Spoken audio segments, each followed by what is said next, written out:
Hey guys, welcome back to another Star Wars video. So today we're going to be talking about the future of Star Wars movies. My last couple of videos have been more lore-centric. We had some new reveals from the comics, from Sam Witwer, from Lucasfilm in general, and that led to some theories and speculation. But today we're going to be looking at something heavier and out of universe. What's the situation with The Mandalorian Season 4? As we know, the next chapter of Mando is on the big screen, The Mandalorian and Grogu, and at Star Wars Celebration a few months ago, Jon Favreau was asked, is the show ever coming back to Disney+? With Lucasfilm's current cinema-centric priorities, it seems like the answer for the time being is no. If The Mandalorian and Grogu is a great success, it's probably going to have a sequel. But I've always been skeptical of the idea that The Mandalorian and Grogu is the fourth season adapted for the big screen. The fourth season Jon Favreau wrote a couple of years ago. And today, my friends, there is some evidence to suggest I was right. Something changed behind the scenes. I've made it no secret that I find The Mandalorian and Grogu as a concept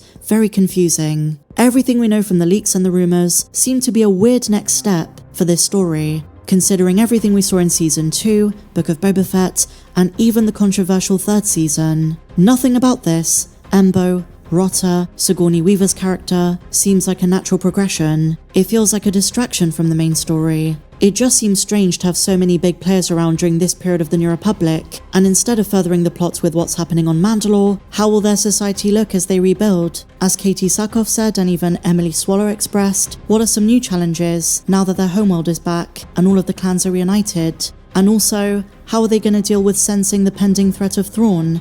And while Mando and Grogu are doing their own thing, they're working with the Delphi Squadron and working for the New Republic, I'm just surprised from everything we've heard, the movie is omitting the Mandalore subplot, just to focus on a couple of side missions. There's no way Jon Favreau's original Season 4 was just gonna be that. And you might say, well, how do you know? Well, like I've told you in the past, based on plot details from very reliable sources, some of which I can vouch for myself, they all warn us that this movie is very self-contained and that we should temper our expectations. You might also say, well, they're saving the big New Republic stuff for Ahsoka Season 2, and while you're absolutely right, you'd assume they'd want to incorporate some of those things into the first Star Wars movie in years. Lucasfilm should be treating this as a major deal, and I think a movie like this should have much larger stakes. But, on the other hand, I do also see the perks of this just being a fun adventure, a family-friendly, non-offensive movie that everyone can enjoy, just a popcorn movie to reintroduce fans to Star Wars, especially those who've been out of the loop. But regardless of how it's received, I just don't believe Lucasfilm when they say the movie is the same as what was written for Season 4. I think they're two separate projects. Or maybe the movie is a stretched out version of a couple of episodes from Jon Favreau's fourth season. We know for a fact the strikes were a major reason Lucasfilm changed direction, but we also know the original version of Season 4 was going to have direct ties to Ahsoka, and it was described as adventurous. So there is already quite a bit of evidence that drastic changes were made, even though the narrative is that what's in the movie was always going to be the next step. Well now, my friends, and this brings us on to today's update, according to a new rumor, and I urge you to take all rumors with a huge pinch of salt, there is a reason the movie seems disjointed from the TV show, and it's got everything to do with Jon Favreau and the direction Lucasfilm decided to take prior to production on the fourth season. So our story originates at Star Wars Celebration. Jon Favreau answered a bunch of questions about The Mandalorian and Grogu, and in one particular interview he spoke about rewrites. The natural evolution of a script, how you go back, you make changes, you make amendments, and he says it's the same with the TV show on the first 3 seasons. The collaboration process with the directors made him do a U-turn on several creative choices. Same with the movie. But this is where fans started to read between the lines, because they wondered if it wasn't just a normal rewrite process, was Jon Favreau effectively robbed of what was going to be a Season 4, minus the subplot that the movie deals with? And this is where a so-called insider chimed in, and this comes from thatparkplace.com, and they say Favreau had his fourth season painstakingly mapped out, ripped from him. Now he's making a movie out of the last 2 episodes he had planned, but they're not even his. Dave Filoni's been brought in to plus those 2 episodes into something theatrical that can be tied into his Thrawn, Ahsoka story. Now here's the thing, I am generally cautious with this website. I don't know where they get their sources. They have gotten a lot of things right in the past. Nonetheless, even if this piece is questionable, I would wager something along these lines did happen behind the scenes. I'm not too sure about the Thrawn stuff. I know Thrawn's not in it. There is going to be mention of the Shadow Council. Johnny Coin's warlord is in it, so there is some Imperial remnant, but I don't know how much ties into Ahsoka. I guess cause Zeb, on the New Republic side, is in it too. Maybe he's gonna be a huge link, especially because he's working with Hera and Ezra since he came home.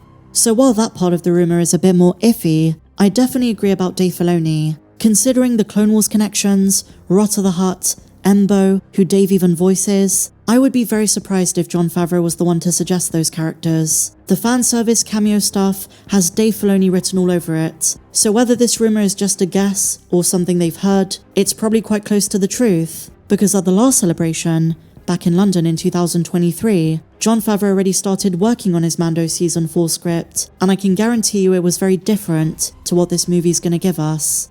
The fact there's probably no Mandalore, no Bo-Katan, no Armorer, no continuation of Grogu's relationship with the Mythosaur, it does seem a bit sus. Maybe Lucasfilm saw fans' reactions to the third season, and they were like, it's time for a change. And because they were already talking about the transition back to the movies, maybe Kathleen Kennedy came to Jon and said, can we adapt some of this into a movie? And because maybe they noticed the stuff that didn't resonate with Star Wars fans, Jon was told to cut out all the Bo-Katan stuff, and maybe they expanded the side missions, the Adelphi subplot, into a fully fledged movie, and then Dave comes in and says, what if we include these characters? What I'm saying is, even if some of this was present, I do not for 1 second believe The Mandalorian and Grogu is The Mandalorian's 4th season. Jon Favreau obviously can't reveal any of this, so he skirts around the issue, says it was just part of the rewriting process, because, technically, it's true. He did have to rewrite the episodes that are being incorporated and flesh them out. And I don't know if you realize this,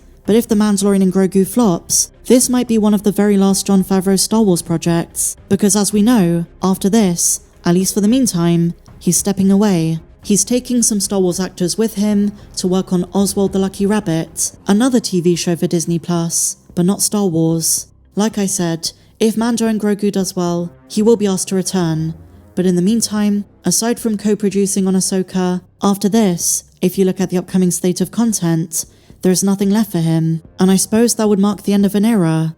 But not all Star Wars fans are saddened by this. A popular opinion you see everywhere at the moment is that Tony Gilroy's Andor exposed the inferior writing of the Mandoverse. That's not to say it's all been bad, but it is seen as a fandom call for change. Maybe it's time to bring in some other creatives. When they brought in Chris Ford and John Watts, I know Favreau also worked on it, but look how amazing Skeleton Crew turned out. If they are going to do more Mando after this, I think it's time for new collaborators and fresh writers. New blood. Something to refresh and to revitalize. And this is where I find myself torn, because I think The Mandalorian still has its fans, and I myself am an optimist, hoping for a return to greatness for The Mandalorian. But I do understand the frustration, and I've never seen so many fans turn on that part of the Star Wars universe as quickly as I did when Andor Season 2 came out. That's when fans en masse came out and said, why can't all Star Wars be this good? Gilroy set a new bar for how polished modern Star Wars can be, even in different genres. Even if Mando isn't as serious, why can't it be of that quality? Because just like earlier in the timeline in Andor, the New Republic is full of politics, full of defectors, revolutionaries, partisans, and oftentimes conflict within one side. Just read books like Alphabet Squadron, Bloodline,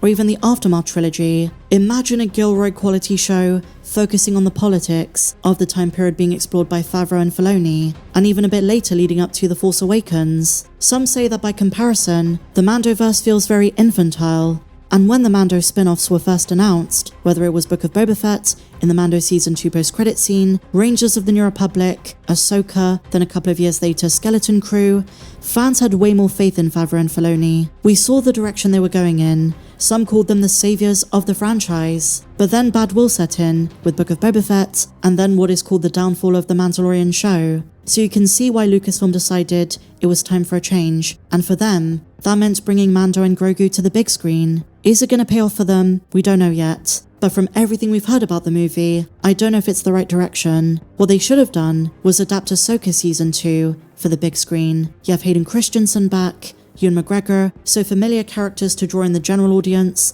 and of course Grand Admiral Thrawn. I know Filoni has his own movie someday, but out of the two options, Ahsoka Season 2 as a movie would have a much better chance at a higher box office, and I think that would guarantee a sequel. But the tragedy, I think, at this stage, is I don't think we're returning to The Mandalorian for Disney+.